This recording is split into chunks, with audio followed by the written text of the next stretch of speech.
Good evening, everybody. It's Tuesday, 7 o'clock. It's that time of the week again where you join us live on the Lincoln Property and Mortgage Show. As always, with me, Michael Hollenby, and also joined as ever by Jenny from Your Mortgage Hub. So, good evening. Let's jump straight in with the credits today, Jenny, and then we'll keep everybody waiting to find out what tonight's show's all about until they've seen the credits. So, let's hit those and we'll get started.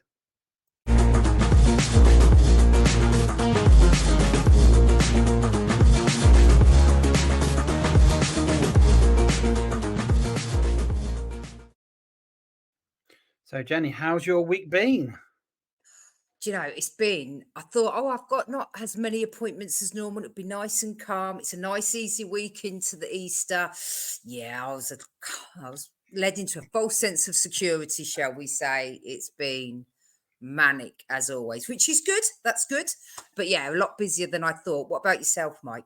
Yeah, well, I knew you were going to say that because I spoke to you last Tuesday and Wednesday, and you said, "Oh, do you know, I've got a little bit of a clearer diary. I've been flat out, and I've got a bit of time to get a bit of headspace and on top of things." And I thought, I reckon I'm going to talk to you next week, and you'll have been flat out again. So no, again, very, very busy week. I've got lots of exciting things going on, which over the coming weeks I'll be able to talk to everybody about. But I was just saying to you, the glasses are on tonight because it's been long, long days sitting in front of a laptop, 16-hour days at the minute. So very, very busy, but very exciting. There's a lot going on in the marketplace as we've been talking about the last few weeks. I literally just sat in this seat 30 seconds before tonight's show because I've just got off the phone and booked two more valuations in, and I got an instruction on a fantastic property out in Ingham earlier today. So yeah, Oh, very, very busy. So lots and lots going on.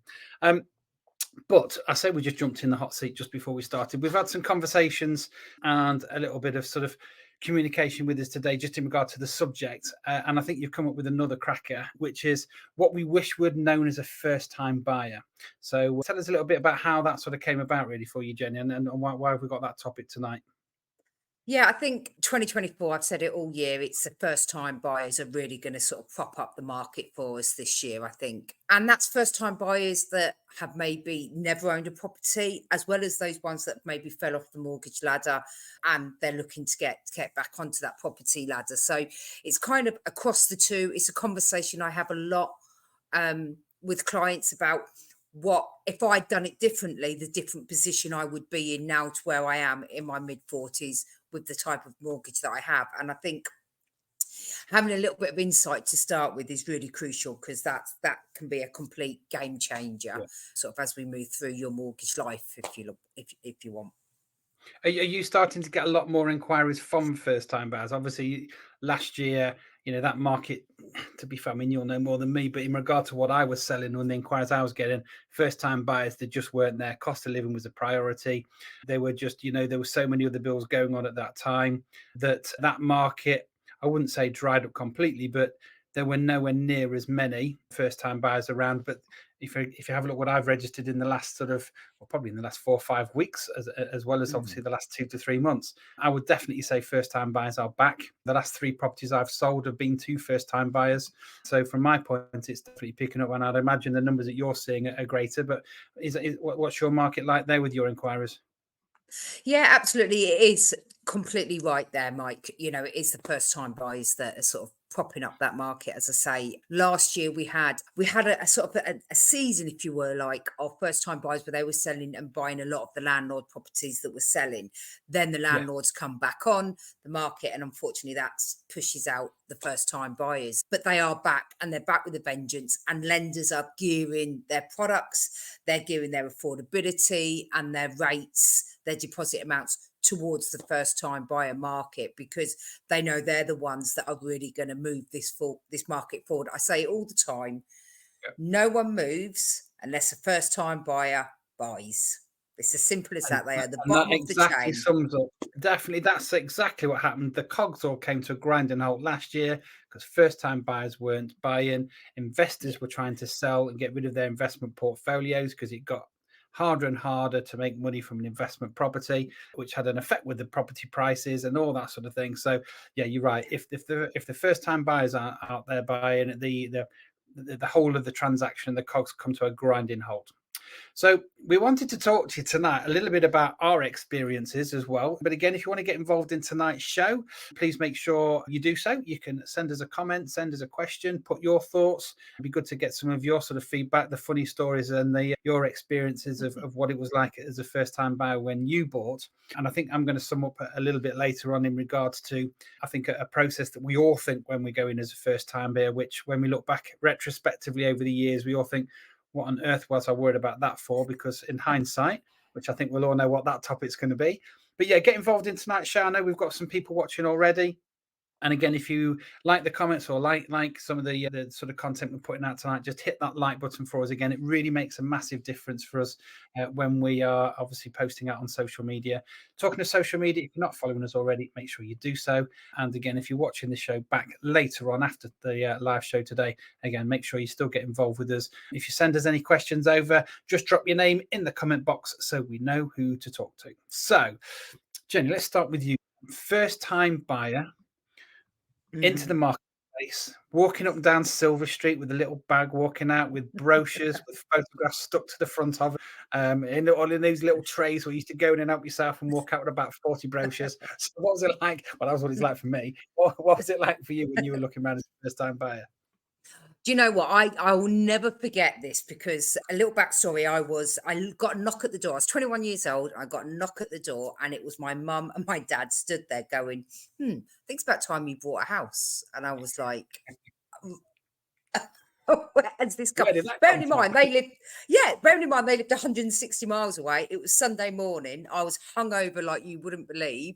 And there's this surprise knock at the door. So for me, it happened quite quickly. It was kind of a bit of a curveball. In those days, you could get 102% mortgages, which I did get because I had no money, no nothing. Yep. I sold my motorbike to pay for my stamp duty because every first time buyer those days had to pay stamp duty regardless of what you was buying. I think my first house was like 70,000, which wouldn't even get you a little flat anymore, would it? Let's be fair, 70 grand. And that was a 2-bed semi. So yeah, I will never forget that day and then being hungover and just in this utter shock that I was like in this position to be looking at house prices and houses. And I didn't even know where the estate agents were in my local area. So it was, and there was no internet to look it up within those days. It was just a case of, well, we'll just go to a high street and see what's on there. So yeah, it was really, really bizarre. But I think why I always say I was really pleased I got on the market at 21. I think, that's a massive thing. And for anyone who's 21 to get on the market at the moment is really, really hard and completely unusual in today's economy. I'd like to point that out. That is very unusual. But it's done me a massive, massive favour. I just wish I'd planned it a bit better because it was very much, I stumbled into it, shall we say. Just scooting forward a little bit. How long were you in that property for? 3 years. 3 years I was in that property for, and then I fell off the property ladder. Okay. The reason I ask is the average first time buyer stays in the property between 3 and 5 years. Life changes, all sorts of bits and pieces. Capital growth is often a big determining factor. Yeah. Sometimes people are bitten off more than they can chew with the mortgage, so they can sort of first see it through the first couple of years, or if equity's gone up, or life changes, or you need an extra bedroom, or you want a garden this time round, etc. So 3 to 5 years is the average time a first time buyer stays in the property. So another quick question for you: where was that Lincoln area, or was that outside of Lincoln when you bought your? It was out. Yeah, no, it was outside. It was up in Leeds, West Yorkshire. Yeah. I did the typical thing. I'm 17. I know the world. I'm out of here, and moved to Leeds when I was 17 on my own. So yeah, I lived up there for 17 years, believe it or not. Not that you could tell with this accent at all. Well, the other thing I was just looking at is that you mentioned going about, where do you start looking for properties? And we joked there about, there was no internet. Again, I've always lived in Lincoln. I've been in agency for 32 years this year. And I joked about, having brochures with photographs stuck on the front. That was my first job, was to reorder reams and reams of photographs that were all sticky on a great big roll. And I used to sit there taking the photographs off the roll and sticking them on the front of brochures, etc. And anybody who was in Lincoln, and again, let's get some thumbs up on this, will remember the Thursday the Property Echo came out, and all the estate agents were marketing all their properties in there. It used to take us hours to put together those adverts, but that was the thing. People used to go either driving around looking for boards, or would wait for a Property Echo magazine to come out, that they would they would look at the details there, or go up and down Silver Street, as I say, looking at the agents.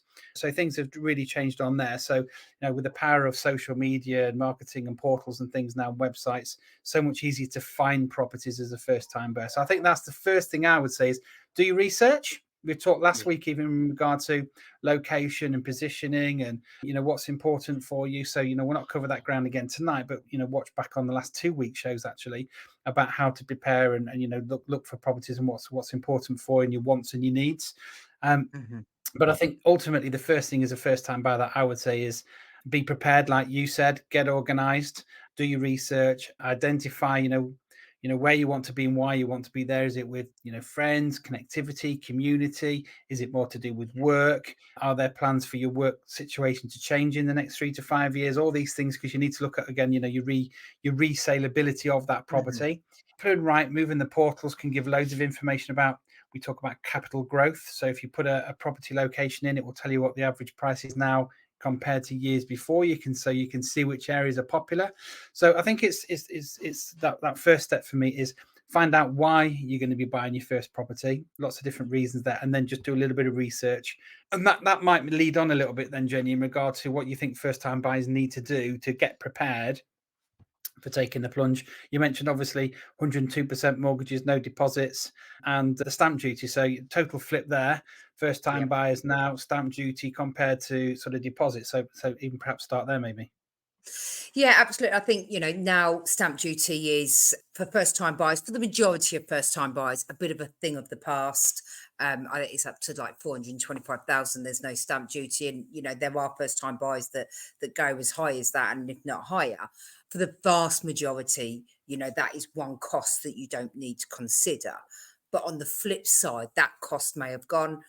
The deposits are there. Yes, there's a couple of lenders that are all offering the 0% deposits. They are incredibly hard to secure. Not impossible, but they are hard to secure, which means you might be saving in this area, but you definitely need to be looking towards your deposit. And it is very much a fine balance. And Mike, you'll see this from your side as well. Having the right amount of deposit against your future. So, there's lots of people that might come to me and they've saved vast amount, more than they needed to. But in that process, they've not been on the property ladder maybe for an extra 2 years. And that's 2 years that they could have paid off of their interest and off of their mortgage, or they paid someone else's pension, they paid their landlord's rent. But then on the flip side, we've also got the people that aren't saving enough. And it's a really, really awful conversation to have to a first-time buyer who's looked on all of the portals, is ready to, or what they feel is ready to move, to turn around and say they haven't got enough deposit. So I would say the first place that you should be looking before, as a first-time buyer, even if you're looking to move home, in all honesty, is your credit file, to understand what that is actually going to allow you to achieve. I got a really bad rate for my first home. Okay, it was diabolical. And that was because I had a CCJ that I didn't know about, didn't have a clue, because I was young and stupid and just thought I don't need to pay council tax. That's okay. So I got myself a nice little CCJ and had no idea of anything to do with the credit file. So I would, had I not have done that and had I actually saved some deposit, then I would be in a very different position now as I sit here today, because I wasted thousands of pounds on interest that I didn't need to pay. And I struggled, there were certain things I couldn't do as a 21-year-old because I had a mortgage. So yeah, definitely looking at that point from the very moment you decide that you're going to get a mortgage, whether that's a remortgage or your first home or anything like that. That's what I wish I'd done. That's the first thing I wish I'd looked at all those years ago. I'm just going to pick up on there as well. There's two things. We've spoken over the last couple of weeks again about when you're putting offers in on properties and when you're looking or even registering with an agent is going to ask you, have you looked into your finances? Have you got an agreement in principle? Have you got a lender or an independent advisor that has given you some documentation to say that we've checked your affordability, checked your credit file, and you can borrow this amount of money. Because if you haven't, that's going to water down that eligibility to go and view properties, because an agent is going to be reluctant for you to go out and view properties at 250 grand, not knowing that actually you might only be able to afford 200. Okay. So very good point, Jenny. Get those finances looked into at the beginning. Find out what sort of deposit you need. As Jenny said there, the lower the deposit, the higher rate and the affordability is going to be with all the other criteria. So the more of a deposit you've got to go down. Set a realistic budget for yourselves. Mm-hmm. And then the other thing as well is just on budget is, you touched on it there a moment ago, Jenny, is look, you've got to still have a life when you've got a home. Okay. So yes, cost of living we've talked about, and you have to sacrifice those nights out, and you're more likely to get a bottle of wine from a supermarket than going down to a pub, those sorts of things. There are sacrifices to be made. However, you still need to have a life when you're living in that home to make it a home. Mm-hmm. So I would always say is, there's elements and there's times where you might want to push yourself as high as you can go to get what you need. And there might be reasons behind that. But as a general rule, I'd always say just have a little bit of sensibility in there as well, is that sometimes as your first time, you don't always get what you want ideally, but you'll probably get what you need in order to have a good head start on the property ladder. I'm going to dive down a little bit of a rabbit hole here as well, Jenny, and sort of say that there's a lot of first-time buyers that I talk to that, if you're not buying with a partner, let's say, but you want to buy with maybe a friend. Have you got any sort of advice that you've got if people are buying as groups of people or friends buying rather than traditional first-time buyer on their own, or maybe a couple buying to get their first property together? Any little tips there?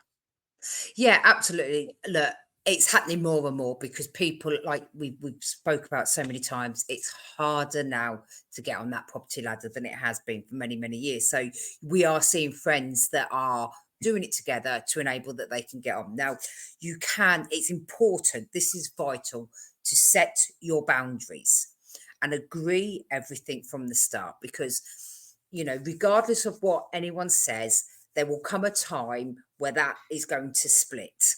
Whether that's a mutual decision, whether that's a falling out, a separation, whatever it is, there will come a time where most people or most friends will want to go off in one direction to another. And how does that look? So you can do a declaration of trust at that point, which basically will clearly outline exactly what that will look like. So it might be that, everything is split 50-50 and that's fine. But it might be that one of the people have put in a bit more of a deposit. And this goes for couples as well. I have this conversation a lot with couples. No one walks down the aisle, do they, Mike, thinking they're going to get divorced. But there's lots of divorce lawyers out there making lots and lots of money. So it does happen. So a declaration of trust is a great way to set those boundaries from the start.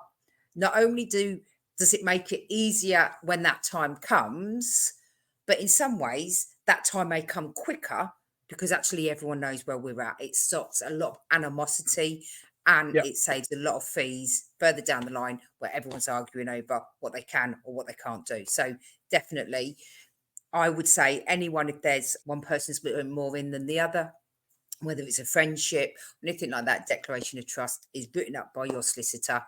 125 quid plus VAT, and it just sets those boundaries nice and clear from the off. Yeah, I'm pleased we covered that over, because I said that is happening more and more. And I've known lots of people that have rented properties together that have thought, actually, do you know what? If we all chuck another £100 in a month, we could actually buy a property where it's our own and we can, get a foot on the ladder, all those sorts of things. That, again, it will help with your credit rating, your credit ladder, all those sorts of things. If you're on the electoral roll and you're a home owner, rather than renting where it's difficult to prove your payments out on a rental format, so moving ahead. So that's why I asked that. The other thing I would just add there as well is, when you've got this agreement put together, you need to almost look at it as a business transaction and review it regularly. So sit down every year and review the situation. Has somebody been putting in more for the bills, or has there been repairs on the house that somebody's then had to cough up that you weren't expecting? Look at that equity split share that you've talked about before. Look at the capital growth on the property, and also have an exit strategy. Like you've said, is if rather than that divorce, separation, however you want to class it, there will be a time, like Jenny says, is that your routes are going to go down different avenues, Yeah. and it's good to have a plan for that exit strategy as well, and just review it on a regular basis. So that will be the other point that I put in there as well. The other thing that I was going to talk about, Jenny, and I sort of said that I can sort of summarize a little bit, is hindsight's always a great thing. And when you're a first time buyer, trust me, you're going to have some sleepless nights. Okay, you're going to be worried, thinking, "Oh my God, what have we done?" You know, all that excitement when you first find a property, get the offer accepted, you got your mortgage through, you exchange contracts, you pick up the keys. Month 2, month 3, you think, "Oh God, the bills are coming in, and we've got to pay for this, and all these other responsibilities, etc." So hindsight's always one of these things. Is that's why I said about setting a budget that's realistic, so you still have a life, so it doesn't become a noose around your neck. Mhm. But it's one of these things as well. Is, we've all been there. It's always a worry when you take on these things, and it is a big commitment. My view would always be is you'll always look back and think, God, it seems so much cheaper in those days than what it is now. Um, and house prices have always gone up over a short, medium, and long period. It will dip down every now and then. But if you look at the prices in Lincoln over the last 5, 10, 15 years, I did a video with somebody today, an investor, talking about what's happened in Lincoln prices, about capital growth. And we were doing an educational video there. And we were looking at, on average, Lincoln prices have gone up between 3 and 5% year on year on year on year on year. And we were talking about properties sort of Monks Road and West End area, which went from 40 grand to 80 grand. And I remember when the first property in that location sold over 100 grand, and we all went, wow, a property in Lincoln, in that location sold for over 100 grand. You're not going to get anything, southwards of nearly 200,000 in that location now. So it is something that you need to think again about, this plan of how long do you envisage yourself staying there for. You might have life situations which mean that those changes happen quicker, but usually it's at a point where your capital growth has, and what we mean by that is where you buy at a certain price, your mortgage payments mean that loan and debt comes down, but the value of the property goes up. So this gap in between, the bigger that gap, the better, because again, you've got more equity in what we call capital growth in the value of the property, just to explain that. And I'm hoping I did that quite like Martin Lewis, because Yeah, that was no, quite I like that. good. Yeah, that's So good. you want to maximize that. And when you get to a point, you think, actually, unless we start spending some money on the property, we've probably capped at the cap of the actual market value. So what happens here, it stabilizes here, and each month you're paying a little bit more off. You grow it that way. Whereas what you really want is the housing market to grow up like this faster. Okay. So, but you'll get to a point where this slows down, and that's often a trigger to say, actually, now do we take the money from the property and move on to the next place? So yeah, I always just add that there, that it is daunting. Keep it realistic, but don't lose too much sleep. Don't be worried about it too much, because again, you'll look back and you'll think, what was I worrying about? You just got to get on with it. Yeah, absolutely. Yeah, and I think you're right there, Mike. There's always life events that happen, but then there's points in your life where you just hit that ceiling point and you think, let's take that money. This is the right time for us now to move and take advantage. And what I see a lot, especially now, and people disagree with doing this, but sometimes actually moving home to a bigger house and taking some of that equity out and repaying maybe debts or car loans and all of that sort of stuff can put you in a better position financially. So I think we've said about the hangover from COVID before. We're seeing more and more people thinking, actually, if I can take this little bit of equity that we've earned out, I'm going to clear all of this and I get to move to my next level home and we get that one manageable payment. And we're seeing a lot of that in the market at the moment, which again is allowing the first time buyers to get on, and it's moving that ladder forward for everyone. Yeah, fantastic. Just trying to think, is there anything else that we need to cover from first time buyer? I I think think in a minute, for say, go on, say, Jenny, go. God, I was just going to say, one of the things that is a big bit of a passion for me, and I always have a conversation with people, is overpayments. Now, everyone tells me they're going to Yes. overpay, and very few people do overpay, but they're all going to overpay. They tell me, I'm going to overpay, Jen, I'm going to overpay. And I always do a calculation of what £50, £100 overpayment can cause you, but can give you. What I would say is, as a first time buyer, your first year is all about getting you in the home. You are going to probably rack up a little bit of debt, maybe on some credit cards, or you're going to reduce those savings because There's no one, and Mike, I'm sure you can vouch for this, that will move into their home and go, I put my bags down, I put my furniture down, and I'm doing no work to it. Yeah, Whether it's and decoration, make it your own. carpets, absolutely. There is always that money. And I think that's one thing first time buyers forget. They think, well, I paid my solicitor, paid my broker, paid the lender, paid my first payment. And then they're like, where's all my money to buy that sofa or do that decoration that I want? And we want to try and avoid that. So the first year, there's always a little bit of debt that's built up. Second year is usually trying to get rid of that debt. Third year, really consider the overpayments towards your mortgage. If you can do it sooner, perfect. But reality is it's usually the third year where you kind of have a bit more free money that you can make those overpayments. And I promise you, a small overpayment will Yeah. save you thousands of pounds of interest, and it will get you mortgage free quicker, which is, let's be fair, everyone gets the mortgage as soon as they've got it, right? All they're looking to do is, right, how can I get that repaid? How can I get that gone? Yeah. So, you know, a massive thing for any mortgage broker is overpayments. If you're able to, then definitely consider putting that extra money each month towards your mortgage. Fantastic. Well, I think we've covered a lot there in that half an hour. I'd say if you've any questions at all, do make sure you reach out to us. Again, appreciate everybody been watching tonight. Again, if you're watching this back on one of our previous shows and you want to have a look back through the old catalogues again, if you go back over to all of our social media, all of the shows are on there each week. You can have a look back on as well. I'd like to suggest a topic for next week. Okay, I'm going to write this down because we will forget. We will forget. Yeah, go for it. Is that I'm getting a lot of people asking me about if a chain falls through, what happens next? So there's a couple of situations, particularly where if you're in that situation, you've had an offer. I touched on it last week that 42% of property sales at the moment in the UK are falling throughout that negotiation period before you've exchanged contracts. So I'm going to give you some helpful hints on, first of all, how to protect yourself as best you can to avoid that. And I'm going to give you some really interesting statistics in regards to price reduced properties that then their sale falls through, which I think will be an eye opener for everybody. But also that if it does happen, what key things can you and your estate agent do to get the property resold again? So if that's okay, Jenny, we'll have a look at that for next week, because that'll also involve, that's a good one. yeah, a good bit as well from your point in regard to where you are at with the mortgage application, mortgage offers and things, which is something we spoke about a couple of weeks ago as well. So great. Let's roll the end credits this evening. As I say, thanks for watching. Make sure you drop us a like as well. And we very much look forward to meeting with you again, same time, same place next Tuesday. In the meantime, have a great bank holiday weekend, whatever you're up to, you and your families and your friends. Have a great few days, and hopefully you get a bit of a rest up as well if you're not working. But we'll see you all again this time next week.